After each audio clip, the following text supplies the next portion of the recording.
Hey, Wade. Morning, Rob. How you doing, my friend? Life is good. Life is Life good. Yeah. is very good these days. Congratulations. I heard Ah, some good news came your way, and I'm happy to hear that. But today I got a special treat for us, brother. I've got an amazing author. I've got a fellow Thelemite, and I got somebody who's going to blow us away. But I'm not just going to say hello, welcome to the show. This person deserves a proper introduction straight from her website. Okay. I was. I wonder if she's going to want me to say the inner or the outer voice bio, but I'll just use the outer so that people get it better. Harper Feist is an esotericist, a scientist, and a historian. She is interested chiefly in magical religious innovations of late antiquity and the use of these tools and methods today. She is involved in the Ordo Templi Orientis. She is a past master of the Leaping Laughter Lodge, Valley of Minneapolis, Minnesota, USA, and is an ordained priestess of Ecclesia Gnostica Catholica. It is the current interviewer of the U.S. Grand Lodge's official post Thelema Now and is a member of the AA. She has given a number of recent presentations at national and international conferences, including Trans States 2022, Paganiscon 2022, Nodacon 2017 and 2023, ThelemaCon 2019, 2020, and 2022, and the Magical Women Symposium 2019, and most recently has appeared at Hekate Fest 2023 and Symposium Cathonia. She is well received. She teaches a well-received class on scrying at the Blackthorn School. Shout out to the Blackthorn School people, amazing group of people. A workshop of esoteric awareness. Her published works include Wheels of Divine Influence, The Yinks and the Straphalos, an explanation of the illumination in the Hagia Sophia's original dome, Hekate or Chetos, The Passage, and upcoming IA TYPHON. So it is without further ado that I am honored to have this amazing guest join us, the ever so talented Harper Feist. Hello, Harper. Welcome to magick.tv, ma'am. Hey, how are you guys today?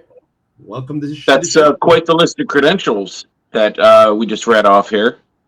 I'm impressed. Well, thank you. The one thing I don't have is a cigar. Do you always do this with a cigar?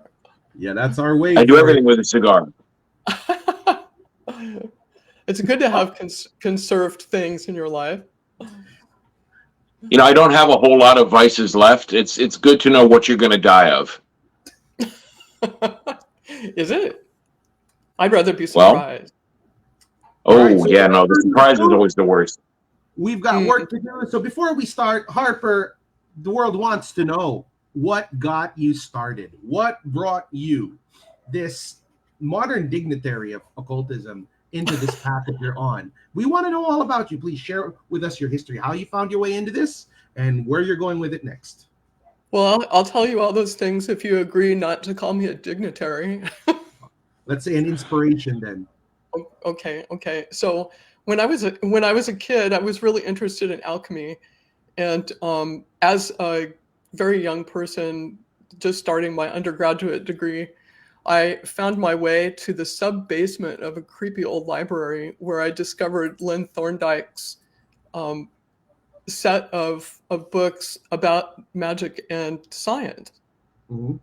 And about that time, I started to learn about alchemy, sort of inner and outer alchemy, and I was very fascinated with that. At a slightly later point, someone hit me over the head with thermodynamics, and I became a scientist.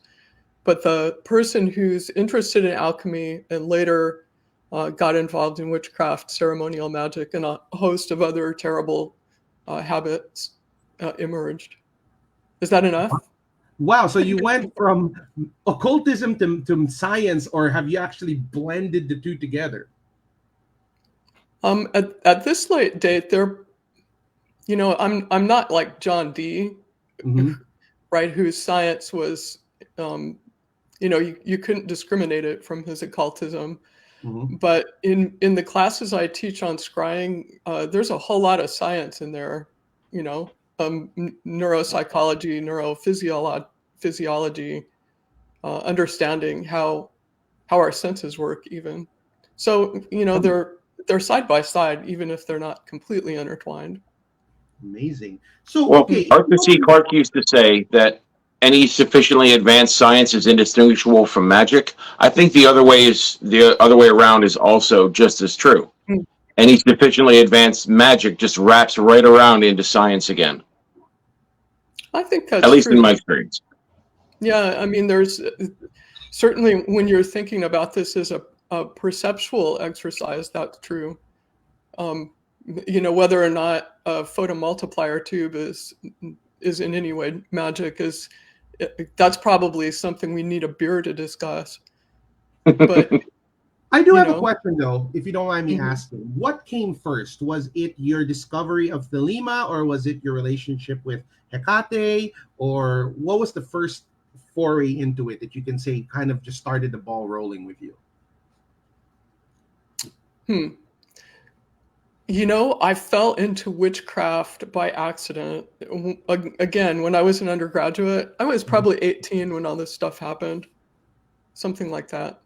But I was at a Take Back the Night event at my undergraduate college, and we were in a ballroom in the student union, and there were maybe 80 women in a circle there, and we were actually going to do a protective ritual, right? Take Back the Night as an anti-rape campaign. And so we're all in this room, and the lights are dim, and we're going to do a ritual. And so I was raised Lutheran.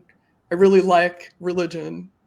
Even I'm not a Lutheran anymore, clearly, Mm-hmm. but religion is really deep and important to me. So I thought, well, okay, I'm about to experience a new type of religion, and this woman, and she was dressed in a black wool cape and looked kind of creepy, and she came by and she rubbed each of our foreheads with a little bit of tiger balm. And Mm-hmm. as you guys know, tiger balm makes your skin feel hot. And then she led us through a ritual, a protective ritual. And from that, I started to read Starhawk, and I started to become affiliated with Reclaiming, which is a witchcraft group based out of San Francisco. Yeah. Not just witchcraft, but ecology and social justice and all that kind of stuff. And those things are kind of still mixed for me. Following that, I became an adherent or an aspirant to Brigid, and I was studying Brigid and writing ritual to Brigid and hymns to Brigid for a while. And then I went sideways for a bit and did martial arts for about 10 years. Mm-hmm. I have a black belt in Aikido and have studied Koryu Japanese sword arts for 20 years, almost 20 years. Anyway, I dove back into ritual working after I went to Gnostic Mass, which is, of course, a Crowley ritual, the best known Crowley ritual. Mm-hmm. And when I stumbled on Gnostic Mass, which happened when I actually was a professor in Denver, that's when I got involved in the OTO and Thelemic activities. Amazing. And then, so okay. Afterwards, you mentioned earlier, and it even says on your website about your devotion to Hekate. You've got a lot of interesting work here. You want to share with us a little bit more about that and how that's influenced your work as a practitioner, as a teacher, and even as an author? Well, Hekate has been. I knew about Hekate when I was with Reclaiming, of course, because we did ritual. We did sort of opportunistic rituals to a variety of gods and goddesses. And so I had been exposed to Hekate at the same time I was exposed to Inanna and Ereshkigal and Artemis, right? So I've known about Hekate for a long time. But Hekate started to be a deal for me, as with you, Robert, when I discovered the Hekate on Jack Rail's book. So I have done most of the rituals from that book. I certainly went through the 9-day rite. I think I had just finished the first 9 days of that book when I was in ritual retirement for a completely different reason. So in this other, I had to get away from my house because it was full of men and children and cats and distractions and dishes and work. And so these were the opening days of COVID, and I flew to North Carolina, where I stayed in an Airbnb. I upended my diet and I underwent sleep deprivation as a devotional act to Hekate while I was away from everyone for a different reason. And the working that I did, the working that I did over those 7 days, maybe it was only 5. Anyway, that forms the basis of the essay Hekate Objetos, that was the presentation I made in LA and also in the Hekate Fest this year. It's coming out as an essay from Theon probably in the next couple of months. So, you know, this whole ritual, the set of ritual workings that I did with largely focused around sleep deprivation with the focus of finding my own personal epithet from Hekate will be available for people pretty soon. Wow, it's something to look You know, forward sleep to. deprivation is really completely underestimated as a magical tool. I've used that a number of times for as many as 8 days, and it is just amazing. And a lot of people don't even realize that it's not something where you have to expend effort to scry anymore. It's because after 3 or 4 days, you would have to expend effort to not see what's going on. It gets a little wacky. True. Things get really, really weird. And you're right. Okay. All this ritual shit gets probably too easy, honestly. Yeah.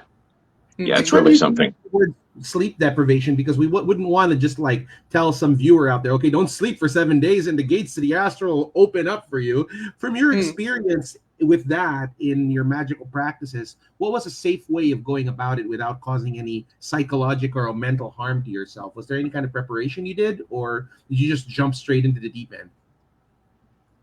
Well, I'm sort of known for jumping straight into the deep end, but I did create a good container for myself. There were people who knew I was doing it. The people who were in charge of the reason that I was involved in this this retirement. So people knew I was out there doing it. I did it by myself, certainly, but the way I did it was not to sleep for 5 days or however long it was, but instead, how I did it was I did one ritual every hour of the moon for 5 days. So, of course, these are, the classic planetary hours that Agrippa talks about. So I would do a ritual during the planetary hour of the moon, and then I was allowed to eat and meditate, walk, and sleep in between. So the net effect of that was, excuse me, that I never slept more than about 3 hours. And this, I think, is a safe container for a person who wants to, dabble, if you will. I think Wade's referring to, the all-out rocket fuel version of the thing. But, there are ways to do this and have some degree of control over it, I would say. Yeah, there's ways to do all of it safely. I've never been the kind to do things safely. It's good and bad. What would you say would be some of the dangers in applying this if somebody hasn't done it before and they just jumped into using sleep deprivation as a means to supercharge intuitive experience? What would you say are some of the things that people should watch out for? Well, I don't want to sound like a medicine bottle, but if you choose to do this kind of stuff, don't get in your car. Don't do the heavy equipment thing. It's like, don't do anything high risk. You can probably get trusted with an electrical stove, maybe. You definitely don't want to do it when you have to go to work or when you have any kind of important stuff going on. Yeah, but what I mean more is like on the unseen level, because like one thing of a belief system here in the Philippines is that they actually encourage their kids to sleep because they say it helps them protect themselves from actual spirit attachment and demonic possession. Now, would you say that approaching these levels of consciousness for prolonged periods of time, would they make you more prone to absorbing spirit attachments, or is it just something that you could learn to just, how do I say, develop a certain sense of immunity to? Oh, well, there's all this tech around that, though. So if you know you're going to be doing something dicey, then okay, so there's all the practical considerations we just discussed, but you ward your space. You pray to protective spirits if you need to. Gosh, there's all this tech we know about that. You're worried, use the tech. And if you don't know the tech, then, for God's sake, don't be an idiot.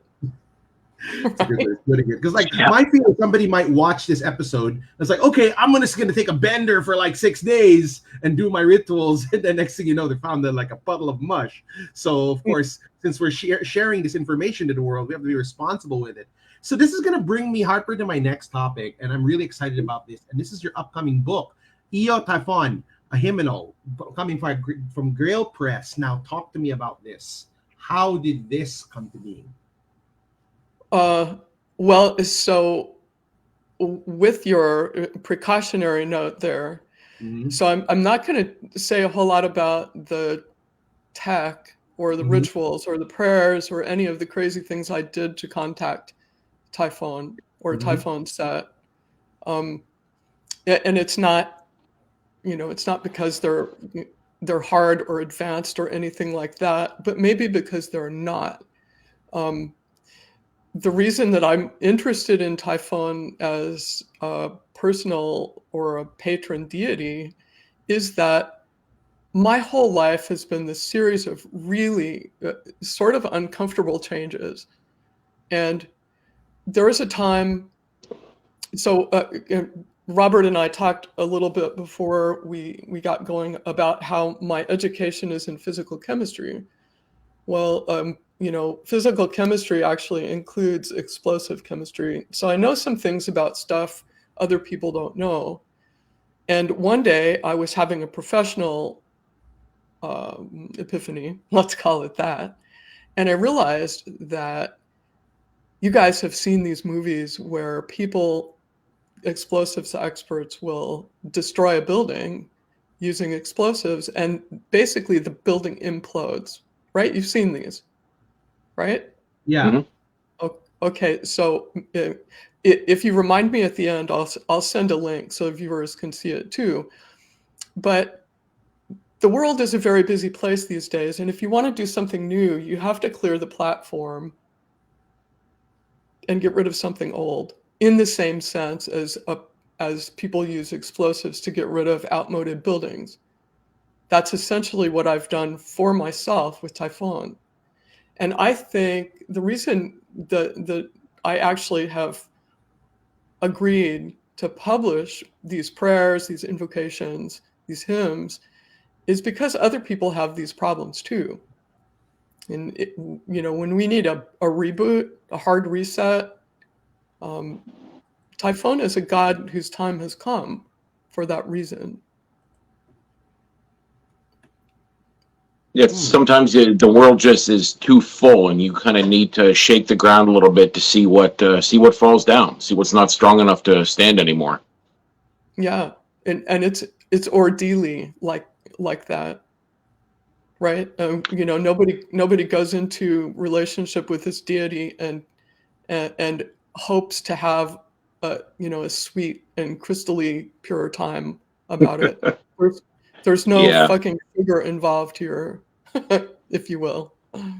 Yeah, we used to have, when I had a bookstore for a while, we would have Lightworker and Darkworker summits every 2 weeks, where the local Lightworkers would, sit and coordinate their activities. It's like, okay, well, if we're trying to build this thing, can you guys not knock it down? They're like, well, we need to clear some space for this, so try not to build here. And Mhm. we actually would coordinate the activities, and everybody got along, and it was a pretty good deal. And I think if a lot of people would understand the spiral of creation and destruction, and you kind of coordinate to aim where that spiral is going, everybody would get along a whole lot better, instead of saying we just need to build everything and never knock anything down. No, these things are cyclical, Mhm. right? I mean, the perfect model is seasons in the earth, right? It's winter Exactly. here in New York State, so it's cold and things are not growing, and we're to some degree waiting for things to be able to remanifest. There's a quiet moment and there's a loud moment. There's a black moment. There's a white moment. You guys actually have 4 seasons out there, which is really something. We only have 2 here. Same thing here. We only got 2. We just got the wet and the hot. That's all it is out here. We have sun season and mildew season. That's all we get. You know, people joke about us having only 2 seasons too, but it's road construction season and the rest. Okay, yeah, I can see that. You know what I mean? I grew up on the East Coast, actually not far from where you are, out in the middle of Pennsylvania. Oh, And yeah, well, you know all about it then. Land of potholes. Exactly. I don't think they're as bad as when I lived in Minneapolis, but they're for real. Yep. This is going to bring me to my next question. Since this is a book that's, pretty much going to be bringing a lot of attention to Typhon, what are your hopes and aspirations for releasing this book to the world? I mean, are you trying to put more awareness to the existence of Typhon? Are you trying to add that kind of energy to the world? I mean, like, what was your driving force behind it on a personal level? Oh, that's a good question. So I believe that Typhon wants to be seen. Mm-hmm. The reason that I'm doing this is it's a devotional act. Mm-hmm. I've written these things to Typhon because he is a force in my life that I need for all the reasons that I just detailed. The book itself is a devotional act. The reason that the book came about, it probably has more to do with the force that is Typhon than me. Mm-hmm. I'm a conduit, and if you read my Ocetos essay, you'll understand what that's about. I think so it was a transmitted text, right? That too. So would you go as far as to say it was a transmitted text? I would think so, yeah. And some of it's received and some of it's not.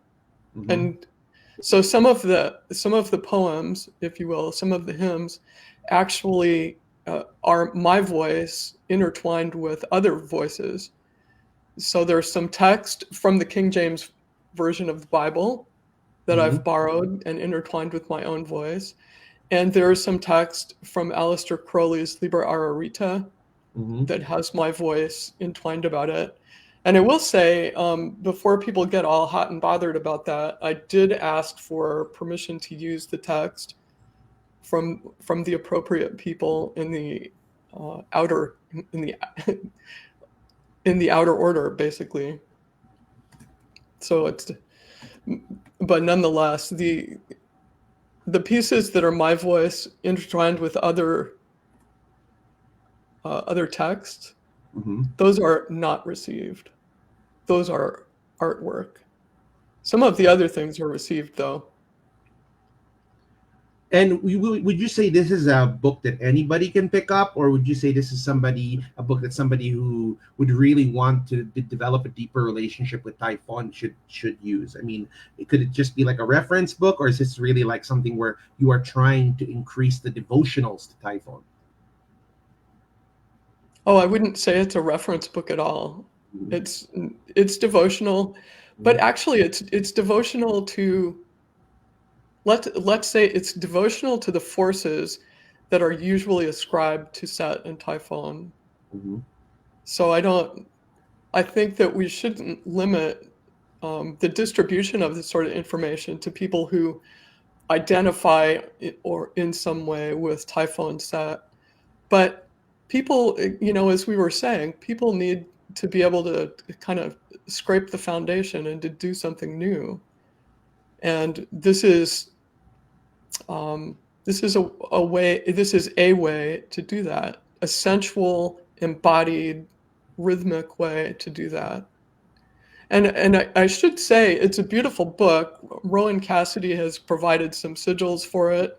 Mm-hmm. He actually worked with the hymns to develop the sigils. So his brand of magic, his type of magic, and his skills are deeply entwined. And Jack's too, of course. Jack helped us to design the book. And then, of course, there's Larry at Miskatonic, who's going to help us actually get these things into the hands of the lucky few who will receive it. There are very few of these books out there. We decided to publish 2019 of them. This is the Greek gematria of Typhon. Mm-hmm. The deluxe version has, there are only 23 of the deluxe versions. Why 23? Well, that's my favorite number. So let that be simple. I'm excited to get my hands on mine. So yeah, I mean, if you ask me, I kind of I've noticed there's been an increase lately that the older gods are making a lot more noise now than they did before. Gods like Anubis, Hekate, Typhon, they're all basically having a resurgence. So this is a kind of book that the new renaissance in theurgy work really needs. So I'm really excited to hear about this. Mm-hmm. Because this is going to bring us to our next segment of the show, which is basically the current event segment, where I'm going to ask you, the teacher, or you, the author, how do you feel about the current state of occultism, magic, and practice around the world, especially in alignment with your practices for, it could be Thelema, it could be the Hekate work, it could be even working with Typhon, up to you. But do you think things are getting better? Do you think things are kind of taking a downtrend? And what are your hopes for it? Well, that's a super good question.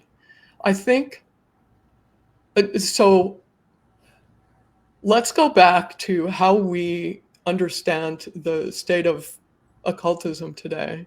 Mm-hmm. So my referral has to be to social media. Largely, I interact with people, occult people and esoteric people over social media. Mm-hmm. So I have a bubble, and the bubble is built of people who find me fascinating in some way, for some reason, or people that I find fascinating for some reason. So my interpretation of this and my answer to your question because of that is confined to what I know on social media. Mm-hmm. So what I see on social media is in alignment with what you've just said. Old gods making a comeback, people fascinated with Egyptian gods, and Hekate. She's very much a fad right now. It's kind of funny. Mm-hmm. But I also know there's a whole group of people out there who are experiencing an Inanna Renaissance, if you will, so Sumerian, Akkadian materials. However, I don't know if there are people like Bridget followers, for example, who I don't see just because they're not in my bubble. Mm-hmm. So I can't fully answer your question because of the silo nature of social media. What I will say about social media is it's a fabulous luxury to have access to people to talk to, people who want to talk about books, people who will refer us to academic literature. It's a luxury that as a young person I never would have predicted, not in 100 million years. So the availability of the information is pretty awesome. Go ahead. Sorry. Oh, yeah. It's okay. Something I've noticed about social media is this whole era, speaking of Seth and Typhon, is that seems to be like this is the season of the adversary. There's been a lot of resurgence in adversarial just adversarial society. I mean, how often do we see people who go on social media only to be adversarial? And somebody had mentioned at one point that the way to get the answer, the correct answer to something, isn't to ask the question, it's to post the wrong answer. If you post the wrong answer, somebody will come out and correct you. In fact, probably several dozen people will come out to correct you, and they'll have all the references you were looking for, quotes, pictures, links, books, everything. Because you just play off the adversarial nature of people. And it's everywhere now. It's even in our politics. Everything is all about scoring one on the other guy. And I think we're seeing that whole, I don't know if you've ever been in the desert, but that wind, that Setian wind that blows the sand and wears away everything that's not strong enough to stand up to it. I think we're seeing that now. We're seeing a lot of this blowing through, and the whole world is being sandblasted, and whatever can get scoured down is going to. Yeah, I think that's true. But, keep in mind, if this had all happened 20 years ago, we would never have known because we didn't have social media. True. Exactly. I mean, I think it's time. Right, there's a human nature aspect to all of these things. We love to be right. We love to have the answer. We love to slap people who don't. It's human nature. Human nature is conserved. I love being right.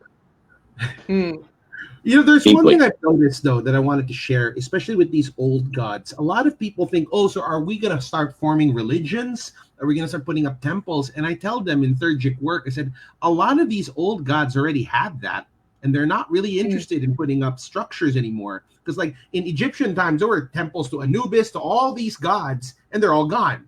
So I actually think that now these old gods, this is just personal conjecture, are looking more for champions.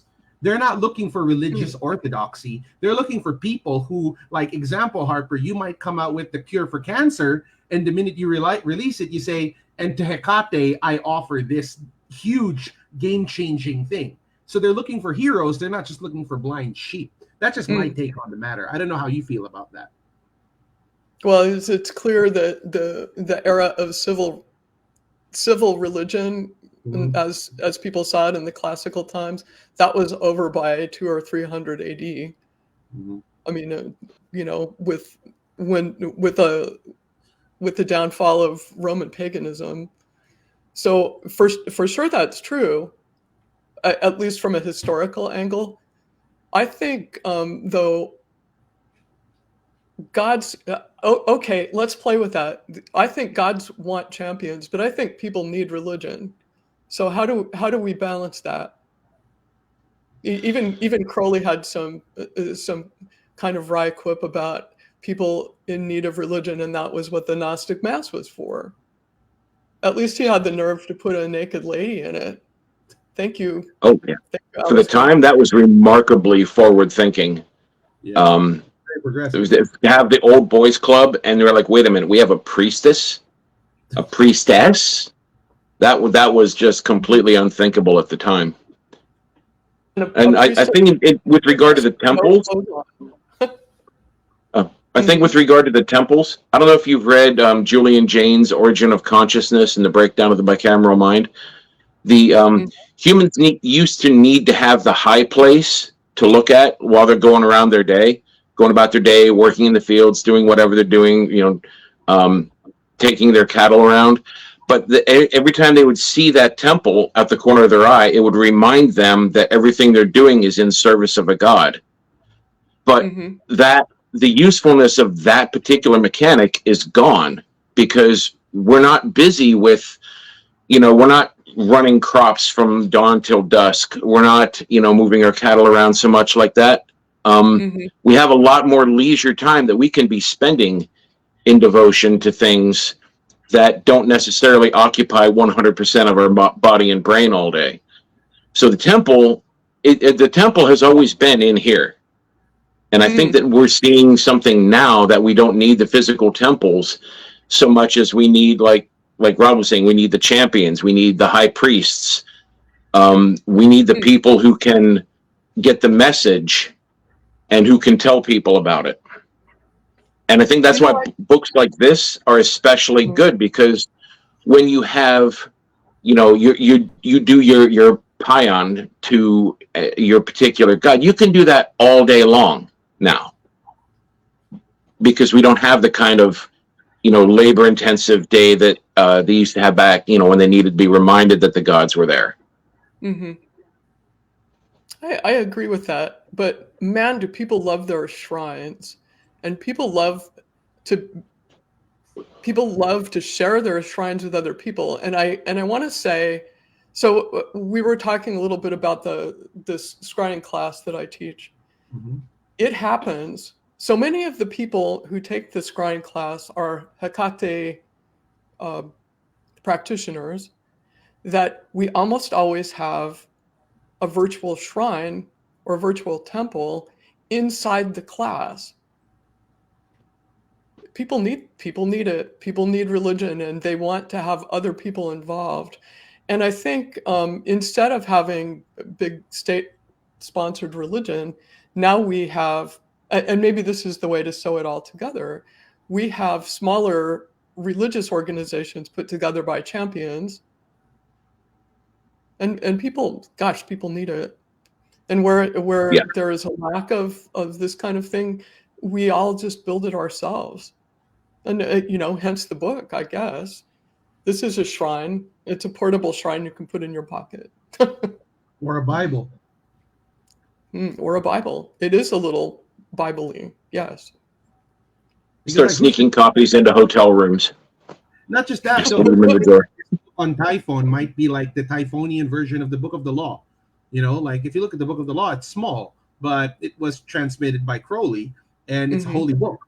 And for all you know, I mean, you've done the work, you've transmitted the message. In 10 years, 50 years, 100 years, people might come across it and have this mechanism to commune with this powerful God form that can change their life. I hope so.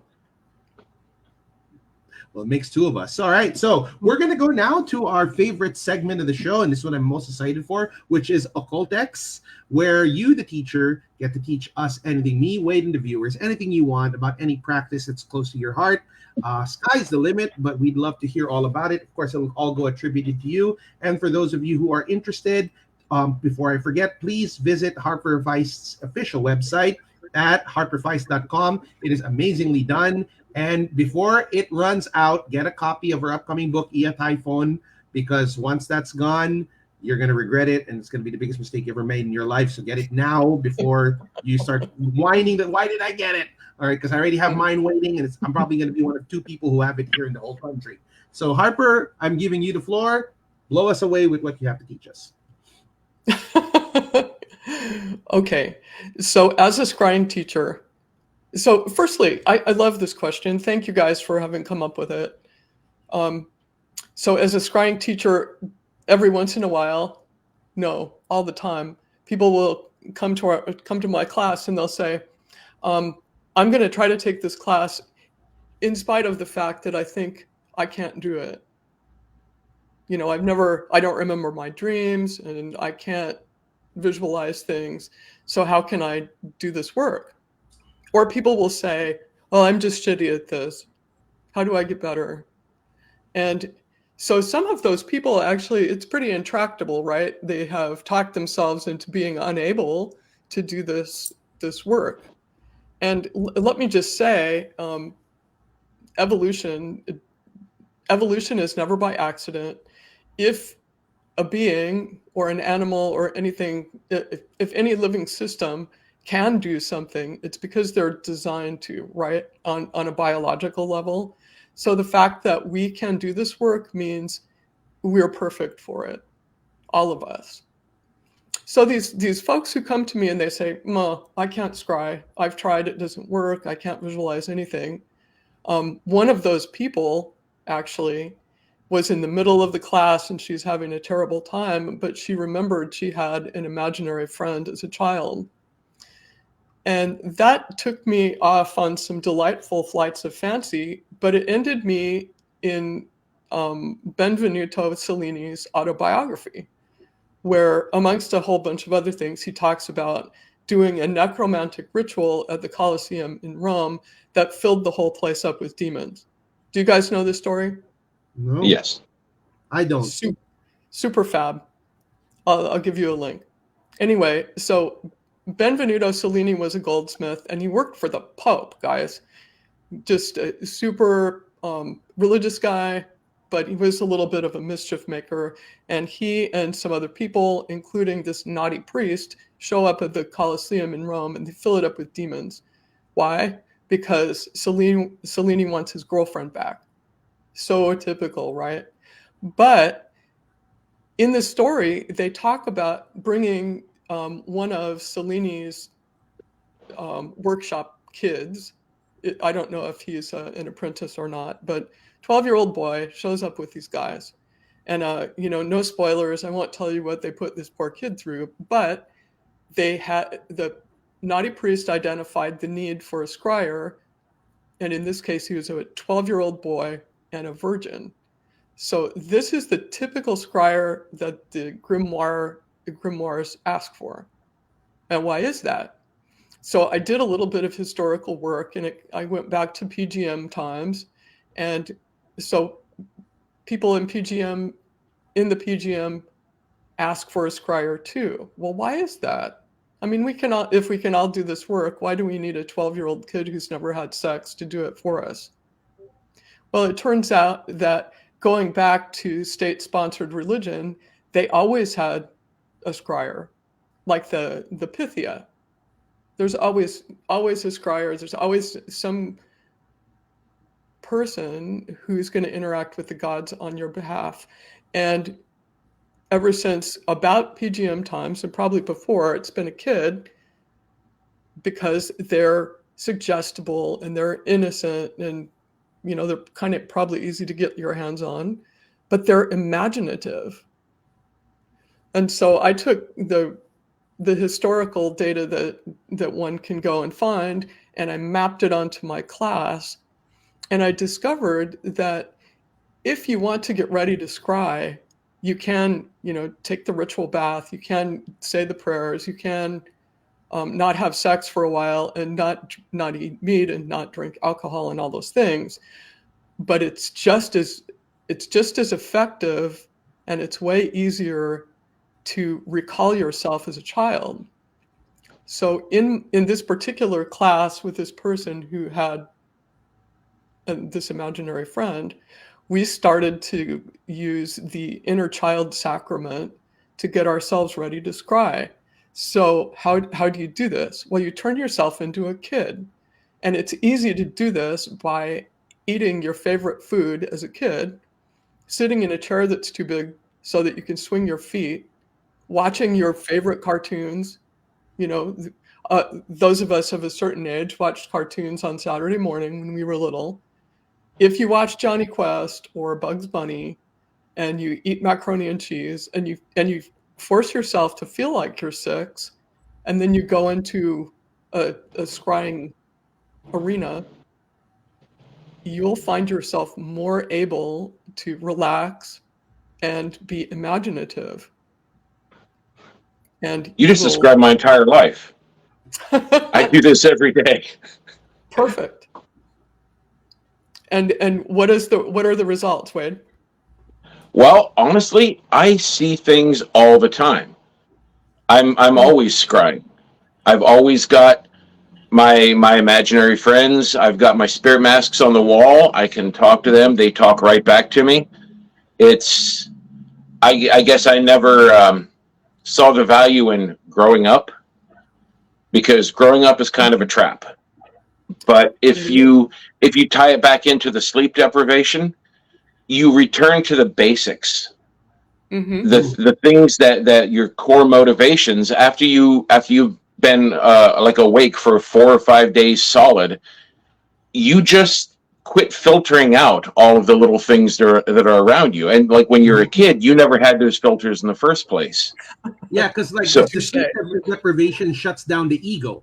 You see, who you have to be, who you need to show to the world. You're just so fucking tired that you're like, I don't want anymore. And now you're acting like a kid because you're exhausted, and the only thing you want is to crawl up and sleep. That's it. Even that goes away after a few days. You don't become sleepy. You just have like a general fatigue, but you don't resist anymore. You don't resist the real world anymore, which is neat. Gosh, well said. Ooh, that's quotable. About this technique, that's of like quotable. This recall your inner child stuff. Like, so, what I'm hearing you say is like, watch your favorite cartoon as a kid, eat your food, sit in a bigger chair, act like you were when you were younger, right? It's gonna kind of like loosen up the gears in your scrying mechanisms, right? Is there anything else you recommend to heighten that experience? Oh, well, there's all the available tech we have as occultists, right? I mean, so you were talking about PGM workings earlier. So there are PGM workings to increase scrying capability. There, grimoire records will insist you do sacred bathing.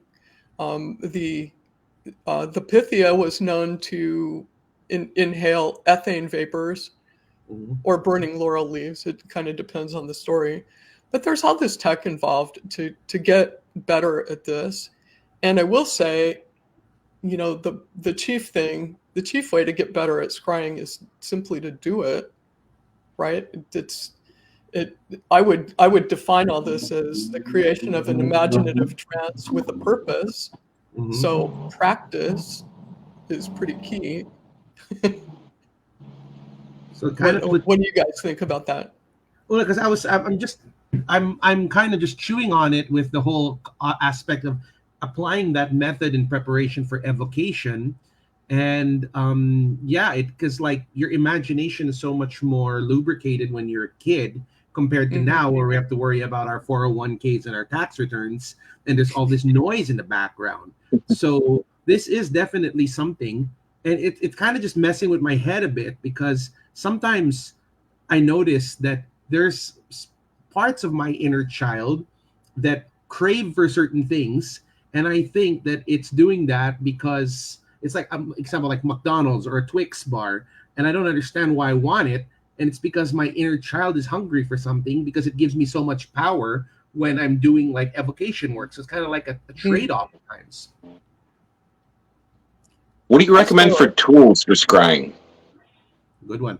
Like a Black Mirror or?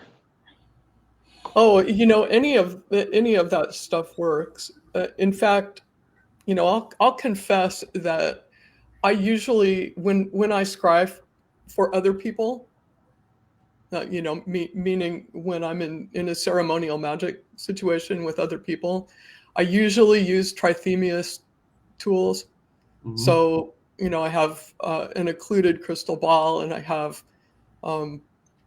the way I set this up. I actually have a front surface silvered mirror that sits on the back of my crystal ball, because that's the way I read Trithemius. It's not at all. Well, it's a little bit like what you see on Etsy these days, but it's not, entirely in alignment with that. But my favorite gear looks like Trithemius. Oh, Joseph Shepard is talking about closing his eyes. Yeah, that's where I'm headed with this. When I do this work for myself, it's not. I don't use a surface anymore. But if you want to use a surface, I think really the perfect thing is a bowl of water.